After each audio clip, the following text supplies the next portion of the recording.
While there's two main core upgrades, two noticeable, measurable, instantly recognizable upgrades of the Steam Deck OLED versus the LCD, there's actually 38 small tweaks or revisions from the original. And if you didn't know that, you're not alone. Valve has been very hush about what is potentially the biggest console midlife refresh ever. Yes, I just called it a console. I know it's technically a handheld PC, but it's a very console-like device with its easily approachable interface using SteamOS, not Windows, and running a purpose-built AMD APU as opposed to random laptop or small form factor parts shoved together like Neo and some of the other very expensive Chinese handheld PCs on the market. It has been adopted by developers and the gaming community to where it even has its own settings tweaks built into games by default. There's a Steam Deck graphical setting in a lot of games now. But in this video, we're going to take a look at this massive list over shoulder showing 38 tweaks or revisions, upgrades if you will, from the original Steam Deck and compare them. Then finally, I'll give you my opinion as someone that owns a plethora of handhelds as to where the Steam Deck OLED slots in and if you should upgrade if you're an original owner.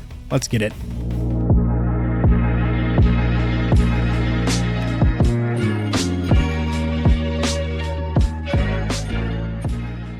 The two big headliners here, I don't know why I did this here, rock on buddy. The first one is going to be the OLED screen, which is a fantastic upgrade. You go from 60 hertz to 90. The bezels around the outside are actually smaller, making the screen bigger from 7-inch to 7.4. Every quarter-inch counts when it comes to displays on these handhelds. And then of course you're going to have those inky blacks as the screen has individually lit pixels that can turn themselves completely off. Same technology we see in monitors and TVs. Love it out there in the living room. Love it probably still in the living room. But the storages have also been doubled at the same price as the originals, and because of a physically larger battery and the OLED screen we were just skimming over, you're going to see about 30 to 50% better battery life, which is a huge, that one factor right there is a big deal because these handheld PCs, that is truly their Achilles heel, as the ROG Ally nets you around an hour to hour and a half playing AAA titles, Steam Deck about 2.5 hours, and the Legion Go from Lenovo right there around hour and a half, 2 hours as well. These ain't switches over here, but in this video we're going to take a deep dive into this massive list from Valve and Lord Gabe himself, not the Game Boy, but the Gabe Boy. Quick disclaimer from my audience, the Stallions and Stallionettes, none of these handhelds were sent for review. I have purchased all of them with my hard-earned shekels and ducats, rupees, sandbars, and doubloons, if you will, my YouTuber nickels. But I want to come out of the gate talking about what I thought was pretty interesting, and that is how Valve approached this midlife refresh to their handheld PC. They were pretty hush-hush about everything except for the screen and the fact they were keeping it the same price. In fact, when you come to the landing page, which I will say looks pretty saucy, pretty cosmetically pleasing. I'm very visually stimulated and wowza. Anyway, you scroll all the way down here to see other upgrades to the Steam Deck OLED. There's only like 2 here, but then you click on it and yowza. I counted this manually. I lost track a couple times and restarted, but 38 of these snickerdoodles in here. And some of these are fucking noticeable. For example, the smaller bezels around the outside of the screen, making the screen bigger. And another one that I'm not hearing much talk about, quite a bit lighter. I picked this sucker up and I was thinking, oh yeah, this is a lot lighter than my OG Steam Deck. She's been hanging out with Craig and Jenny Craig. But let's just start to crack-a-lackin' on this big list. General, meaning miscellaneous upgrades, if you will, that can't fall into any other category. Well, the APU itself has been updated. It hasn't been upgraded performance or power-wise. You're not going to have any more graphical grunt, and that's the main thing to note here. This isn't a full-blown upgrade to a new console. This isn't Steam Deck 2. This is Steam Deck 1.5, a midlife refresh just like the PlayStation 4 Pro and Slim and the Xbox One S and X. But the APU has been upgraded in a sense because it's been shrunken 6 nanometers, which will get it better efficiency, so less power draw from the wall, which should make it a little bit cooler, a little bit quieter, and contribute to that better battery life. There's also another performance upgrade, and that is updated memory. Not capacity-wise, but it is faster. The little stick in there has been turbocharged to 6400 MTs. I always accidentally say megahertz, you know, thinking like it's typical RAM, but it's MTs. But this could potentially give you a little performance boost of a couple of percentile if it's a game that's very memory bound, where it's not really CPU or GPU heavy, but it's just clogged up in memory. The faster memory could help you out. Improving latency and power management was also mentioned. The thermal module has also increased thickness and performance. And what you'll notice from the APU shrinkage, as well as the thermal mode, thickness and performance, blah, blah, blah, all that stuff, it's a lighter device. Smaller bezels, which are going to give you a larger active area from 7-inch to 7.4-inch. Juicy and very welcome upgrade, going from 60 to 90 hertz in games that can actually push that. Granted, you're already at 800p, but you might need to taper back a little bit lower to 720p for some demanding titles, or maybe you're playing some older games like Half-Life 2, where you're able to really stretch up there and touch 90 hertz. It looks phenomenally smooth on that new display, which is also brighter as peak brightness has improved to 1000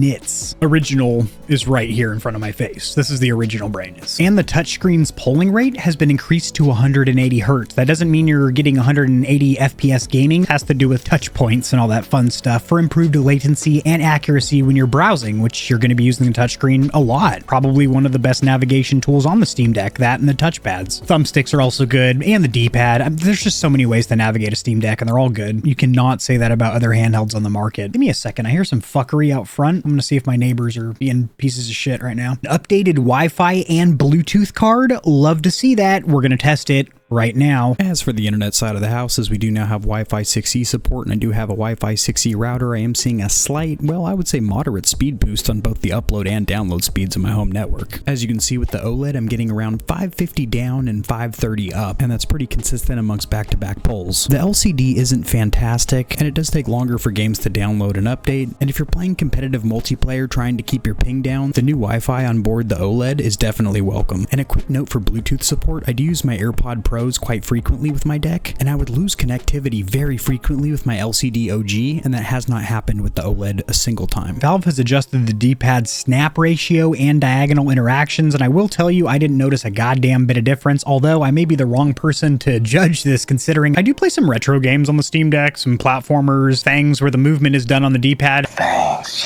However, generally I'm playing modern titles, AAA titles and whatnot, where the D-pad is just used to swap weapons and navigate through menus, and I didn't notice a difference. You might be able to notice a difference here. I personally was not able to. The trackpads, which I do use quite frequently, not only for aiming, but also navigating windows whenever I pop her over into desktop mode, are a hell of a lot better as they are a lot more responsive. I will say the touchpads have been a progressive upgrade for Valve. They were introduced with the Steam controller and they were there, but they weren't great. Then the original Steam Deck, they're pretty good. And now with the Steam Deck OLED, they're great. They're the same size, but they feel a lot more sturdy. They actually don't press in as far, so you can click them obviously, but they don't feel as loose and wiggly, especially when you press the corners. They feel so much more secure. And edge detection is noticeably better. So when you roll your thumb across the very outside, you're still having your inputs registered. The vibration has also substantially been upgraded. You now have haptics. Granted, the original had haptics, but now they're substantially more accurate. And they also seem to get a little bit more peak strength as well, while still being the same volume. So they're not louder, but they get stronger and vibrate more in your hand. But now they feel a little bit closer to that PS5 DualSense or that iPhone, where you have those nice clicky haptics. A noticeable difference. We're about halfway down this big ass list. That's exciting. Valve, why'd you gotta go done upgrade your midlife refresh so much? Ugh, look at something like the Portal, where it's just like, yep, that's a cash grab. Fuck, Valve, you've done it again. The battery is physically larger from 40 to 50 watt hours. That in combination with the OLED screen, which is quoted to draw less power than the OG LCD screen, and the shrunken nanometers off that APU, all add up for better battery life. But charge times have also decreased as there's now better chemistry, which means they've gone out on a better first date. Better hors d'oeuvres, some live music. The chemistry was there. Now you're going to go from 20 to 80% in as little as 45 minutes. So that is in ideal conditions, meaning you are not gaming. In fact, the Steam Deck is turned off and you're using the included fast charger. Another small tweak that just puts a little smile on my face is that little white charging LED is now WRGB. So now it'll tell you the status of the battery while it's charging. So just at a glance, without having to turn on my screen, I can be like, oh, okay, it's still yellow or amber. So it's in the middle of charging. And then it goes green. Sure enough, green means go. Let's burn the battery on this hoe. As where before it was just white when you're plugged into power. Also for the initial start, it's more convenient because you can long press the power button and wake up for that initial start process instead of having to be plugged into AC power. The charger now has a logo. Cool, I guess. But what does matter is the charging cable is almost double the length from 4 foot 11 inches to 8 foot 2. That's a big old fat boy from 1.5 meters to 2.5 meters. I can charge this thing from down the road. Now the overall loss in weight is only quoted as 5% from the original, but it's noticeable. You wouldn't think 5% is noticeable, but as somebody that uses the Steam Deck almost daily and then just grab this OLED out of the box, one of the first things I noticed, actually, I think it was the first thing I noticed, whoa, this is lighter. It is noticeable. From a repairability standpoint, the rear cover screws now, instead of just drilling metal into plastic, now thread into metal. Also, the rear cover screws are adjusted to torque specifications and new material and geometry tweaks on the head to reduce stripping risk. The put it into layman's terms, better screws, less chance that you strip it. And this one is really appreciated. I wish more controller manufacturers would jump on board with this. Lowered number of screw types throughout the system. So instead of having to have T6 and T8 screws, oh, you got a couple of Phillips heads over there. Oh, there's a flathead over there as well. What is this one? I've actually never seen this before. Better go get a specialty tool off Amazon. You're going to have less screw types, less sizes. That's great. Also, the steps required for common repairs, such as battery swapping or getting at your storage, that NVMe SSD if you want to swap it out for something faster or larger, the steps have been decreased. So they're actually reducing the amount of plastic shrouds and covers, which already wasn't like hardly anything, but now it's less steps to get to the guts. So I guess there was an issue with people dropping Steam Decks and breaking bumpers, and now you can drop it just as hard as you possibly can on those bumpers, and you are still probably going to break it, but it's a little bit less likely. The actual switches or mechanisms for the bumpers have been moved to the joystick board for easier repair. And if you get a cracked display or it gets all nilly-willy and gives on the fritz, and you need to pop a new display in, or you want to swap out your LCD screen for an OLED, do a little black market upgrade, hit up the Ripper dock, you actually don't need to take off the rear cover anymore for a screen swap. And then they mentioned 3 software upgrades. I'm confused if it's software. Can these be applied to the original Steam Deck? Are these exclusive to the new OLED to kind of sweeten the deal of purchasing one?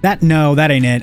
That is not a move that Valve would do. It's like a Sony or Microsoft or Apple. That's an Apple move right there. But the upgrades mentioned are a greatly improved memory power management firmware, which probably contributes to the better battery life and the decreased charge time. Added preliminary support for open source BIOS and EC firmware. And this one I do like, and I did notice improved resume time by roughly 30%. And also what I noticed is that games would just resume better more often, where they wouldn't get all choppy and stuttery for 30 seconds when I resume it. As where a lot of times on these handheld PCs, you're really scared to actually sleep the system. A lot of times if I know I'm coming back to the console 10, 15 minutes, I'm just going to pause it and leave the screen on. I'll dim it all the way to save battery life, but I'm not going to sleep it, because unlike a Switch, you don't really know if it's going to wake up properly, i.e. is your game going to be choppy and stuttery for 30 seconds? Granted, the Steam Deck handles this better than any other handheld PC out there. Even the ROG Ally, which is the other one that I use pretty much daily, it's not as smooth. Time for an audio test to see if the speakers on the OLED are indeed better. The noise floor in this room is very quiet. I even have my air conditioning running, and my fans on my PC are obviously whirring, but pretty damn quiet in here, as this room is moderately acoustically treated. So this is with the Switch OLED running a little bit of copyright-free music.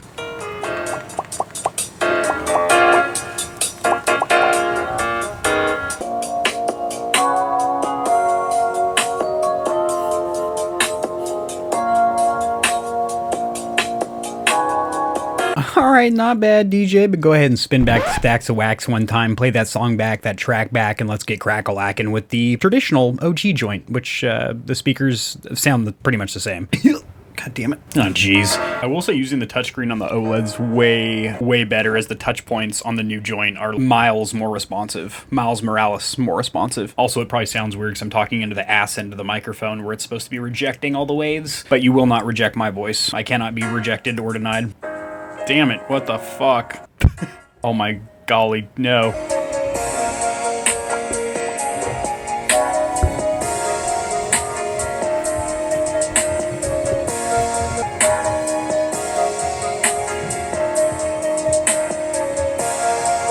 By the way, that hot little ditty is called The Process by Lakey Inspired. I run it during my outro. It was in the background of my intro for quite some time. It's a dank little banger that I've been listening to for years, and I still love it. Now, if you remember all the way back in my day, which wasn't that long ago, when the original Steam Deck dropped, there was a 64GB eMMC memory version. Nope, never again. Get that slow shit out of here. They're all NVMe SSDs now, and they're all the same speed. And there is no 64 gigs. It starts at 256 gigs for the same price, which is killer. Also, if you find the originals while they're still in stock, Valve has decreased the price on those. Also, something that needs mention, there is no wait time. I bought mine and it was in my hand within like 5 days. I got this middle version right here, and I'll explain why. It's the screen. I bought the 512GB anti-glare screen flagship beast pretty much at launch, and as much as I do love that, I had a little bit of buyer's remorse for the screen, and you can't really get the screen in any other model. It only comes in the flagship. It's a selling feature if you play outdoors in direct sunlight a lot, or if you're under artificial light a whole hell of a ton, it does help to diffuse that to where it doesn't kick back a nasty reflection at you, but it does make it to where colors aren't as rich and vibrant, and it doesn't look as bright as the glossy screen of the entry level and mid-level model. So that was really the reason that I went with the mid-tier model, which I really wish I could have still gotten a terabyte of internal storage, but foregone the anti-glare screen and just got the traditional gloss bad boy that'll give me that full brightness. But you can't play that game. You gotta do one or the other. All the Steam Decks do still come with a carrying case. This one has a removable liner, and this one's a little prettier, but they're the same protection, same storage for your accessories. Damn, look at these down here. Here's the OGs, $350 for a Steam Deck. That is the same price as a Switch OLED.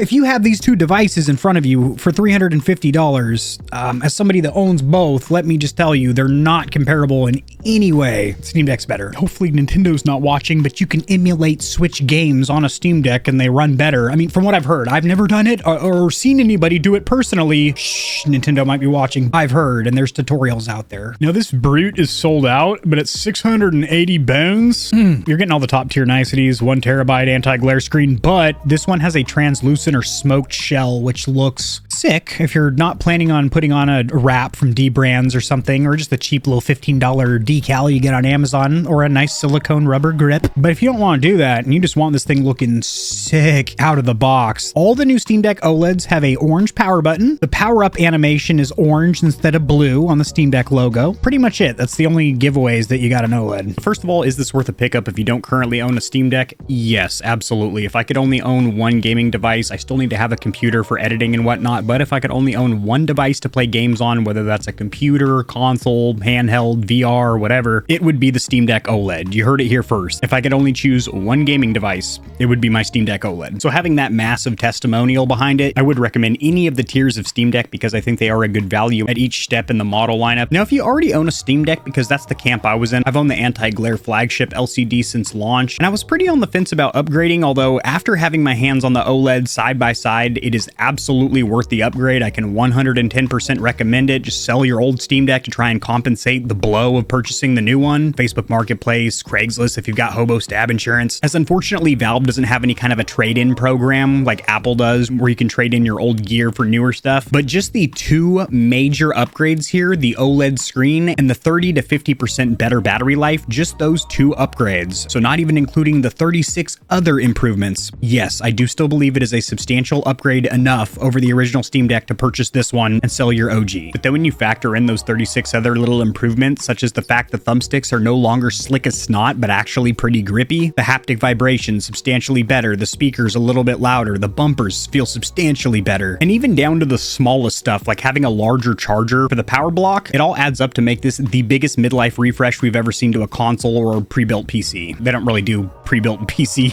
midlife refreshes, that's a console thing. Case in point, the Steam Deck is very console-like, so the Steam Deck OLED absolutely gets my recommendation. If you don't currently own one, you owe it to yourself, you really do. And if you have the original Steam Deck, go ahead and list that bad boy right now and order yourself an OLED. These are my personal thoughts. I haven't been paid a single shekel or buffalo nickel from Lord Gaben and Valve and Steam. Now, if you'll excuse me, I'm gonna get back to gaming on my favorite device. Peace. If you enjoyed the video, liking it helps it to get seen by more gamers. This information will reach and assist them as well, which in turn helps me grow this little channel, which I do greatly appreciate. Subscribe for more content like this. I cover news in the gaming community and industry, tutorials helping you get set up streaming and YouTubing, as well as honest gaming product reviews, keyboards, mice, headsets, controllers, mics, chairs, etc. There are some hefty exclusive discount codes found only in the description of my videos and only for the audience here at GamerHeaven. I have links to all my other platforms and socials in the description below. To get in touch with myself and the Stallions and Stallionettes of GamerHeaven, join the community Discord, and check me out at twitch.tv where I go live every other leap year on a blue moon if it falls into an odd calendar number, and my pH balance is on point. Just kidding, starting June I'm going to be live streaming a lot. Thanks for watching. This has been AK40 Kevin hosting GamerHeaven, and I'll see you tomorrow because I upload daily, all the time, 60% of the time, sometimes, most of the time. Peace.